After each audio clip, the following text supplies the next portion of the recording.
There is a specific kind of embarrassment the fashion industry has spent decades engineering into your shopping behavior. You find a dress you love, the cut is right, the fabric feels good, the color is exactly what you were looking for. Then someone asks where it is from, and the price is the first thing that crosses your mind before you answer. Not the fabric content, not the construction, the number on the tag. And whether that number makes you look like someone who knows what she is doing. That calculation, that tiny hesitation, is worth billions of dollars a year to brands that have nothing in the garment itself to justify the premium they charge. Here is what that hesitation is actually costing you. The gap between a $280 dress from a brand with a Soho storefront and an $85 dress from a brand with a warehouse in New Jersey is not fabric. It is not construction. It is not pattern making or fit or the skill of the person who cut the pieces. It is rent. It is a marketing budget. It is a publicist making sure the right people are photographed wearing it. It is the cost of making you feel like the price is the point. 6 dress brands are sitting in online storefronts and retail racks right now, systematically ignored because they have not made it onto the right mood boards or into the right unboxing videos.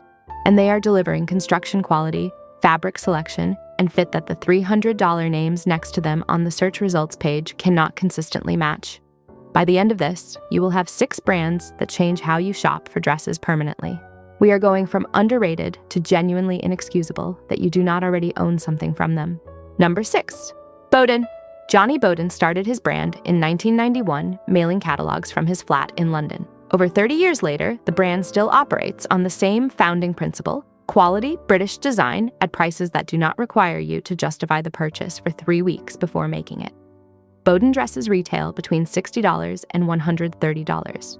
The sale section, which is deep and frequently restocked, regularly brings that range down to $35 to $70 for the same garments. What Boden does that most brands at this price tier do not is invest in the print program. The Liberty-style florals, the graphic color combinations, the stripe work. These are designed in-house with the kind of specificity that fast fashion cannot replicate because it requires lead time and intention. The prints are the product. The fabric weights are honest. The linen dresses are actual linen, not a blend cut to feel like linen on the hanger and pill on the body by month 3. The cotton is dense enough to hold its structure after a wash cycle. Most women who find Boden stay with Boden. The repeat purchase rate tells you something the marketing budget never announces. In the United States, the brand is significantly less visible than it is in the UK, which means the pricing has not caught up to the demand it would generate if more people knew it existed. That gap is your advantage. Number 5. COS. Most shoppers know H&M. Far fewer know that H&M Group has been running a completely separate design operation since 2007 under a brand that approaches fashion with a fundamentally different philosophy. COS, Collection of Style, produces architectural, minimalist clothing at price points that have no rational relationship to the construction quality behind them.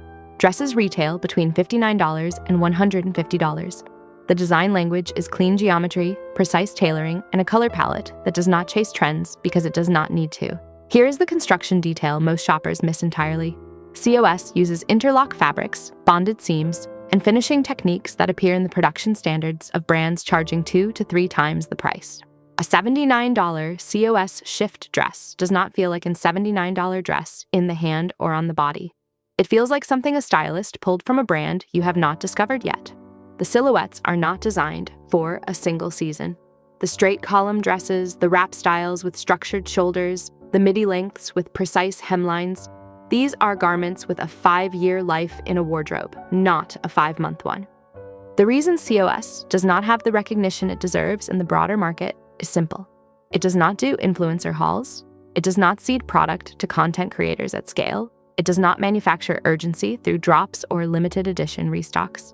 It makes well-constructed clothes and puts them on the floor. At $79 for a dress with this level of cut and construction, the COS design floor is one of the most underused resources in accessible fashion.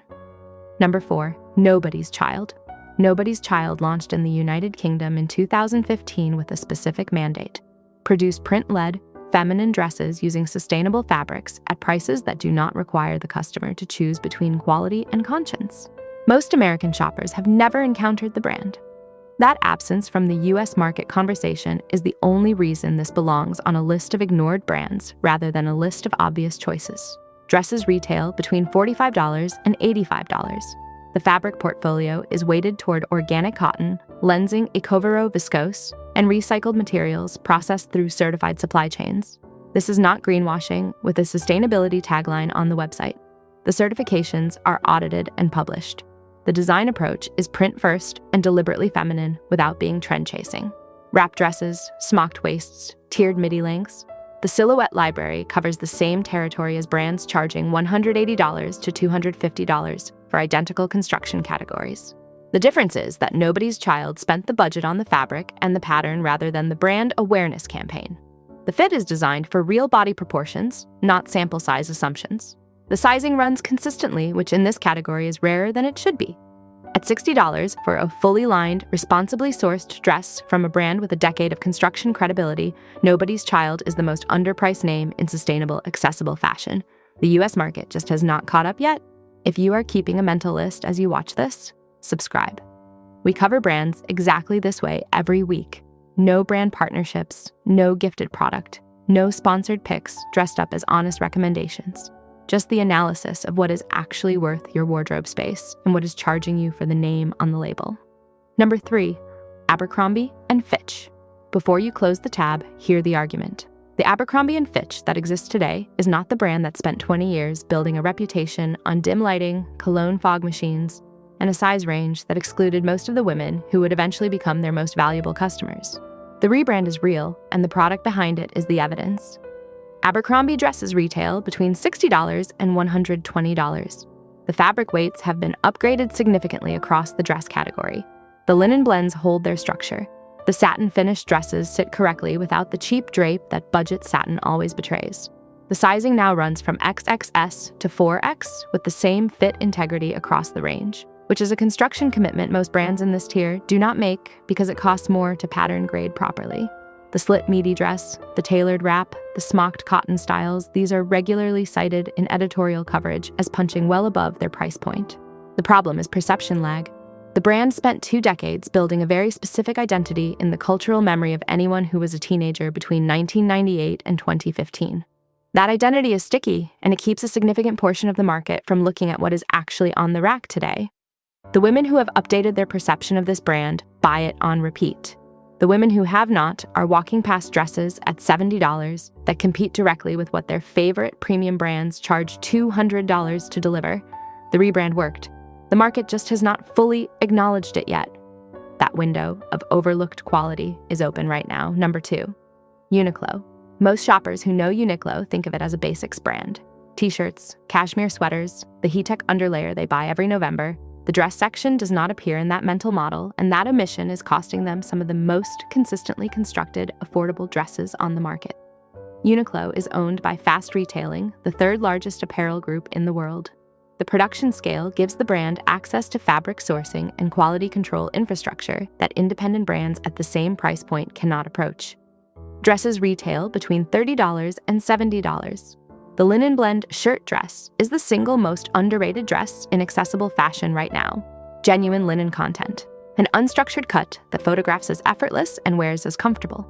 Pockets that are functional rather than decorative. A hem weight that holds position rather than riding with movement. The cotton A-line dresses wash without warping.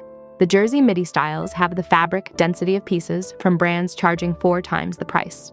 The design vocabulary is understated enough to function as a wardrobe foundation rather than a statement piece, which is precisely why it does not photograph as dramatically as the trend-forward brands that get the attention.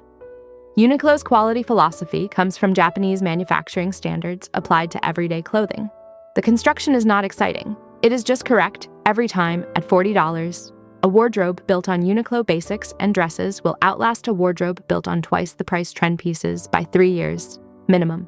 The lack of excitement is the product. At this price, that is exactly the right thing to sell. Number 1, Quince. Quince was founded in 2018 with a single operating principle. Eliminate every cost in the supply chain that does not improve the product and pass the savings to the buyer with full transparency about where the margin went. Most clothing brands follow this production chain. A design team creates a product, an agent sources a factory, the factory produces, a distributor warehouses, a wholesaler buys, a retailer marks up, a marketing budget creates demand. You pay the total of all of those layers at the register. Quince removed the agent, the distributor, the wholesaler, and most of the marketing budget and built a direct line from certified ethical factories to your door. The result is this: a 100% European linen dress for $50, an Italian leather trim dress for $80, a silk midi dress, genuine silk, Oeko-Tex certified, not polyester satin, for $100. Each price point corresponds directly to what the fabric and the labor actually cost to produce, without the margin stack on top of it. The fabric credentials are audited and published on the product page. The factory certifications are public. The supply chain is legible in a way that the $280 brand with a heritage story and a New York showroom cannot offer, because their supply chain has too many layers to make transparent. The construction quality on Quince silk dresses and linen styles competes directly with Reformation, Jenny Kane, and Vince at a price that is consistently less than half. The silk does not feel like a $100 silk dress because, without the retail infrastructure markup, it is not. It is a silk dress at cost. There is no storefront, there is no influencer budget, there is no manufactured exclusivity. There is a factory relationship, a certified fabric program, and a price that represents what the garment actually costs to make when you're not also paying for the address on the label. That is what Quince is. And at $50 to $100 for materials and construction that belong on a rack 3 times the price, it is the most straightforward argument for rethinking where your clothing budget goes. 6 brands, 6 dress programs that the market has systematically priced below what the construction, the fabric, and the sourcing behind them actually warrant. Boden spent the budget on 30 years of print development and genuine fabric weights. COS spent it on architectural construction standards and seam finishing that belongs in a higher price tier. Nobody's Child spent it on certified sustainable sourcing and a fit program designed for real proportions. Abercrombie spent it on a brand rebuild that the product has earned and the market has not caught up to yet.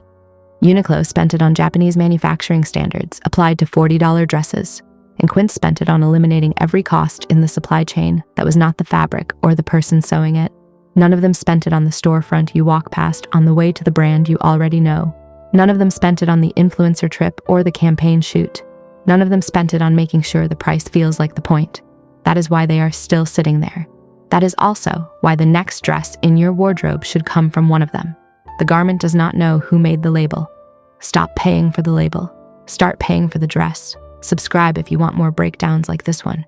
Drop your most ignored brand in the comments, the one you have been buying quietly for years while everyone else walks straight past it. Help the next woman find what she has been missing.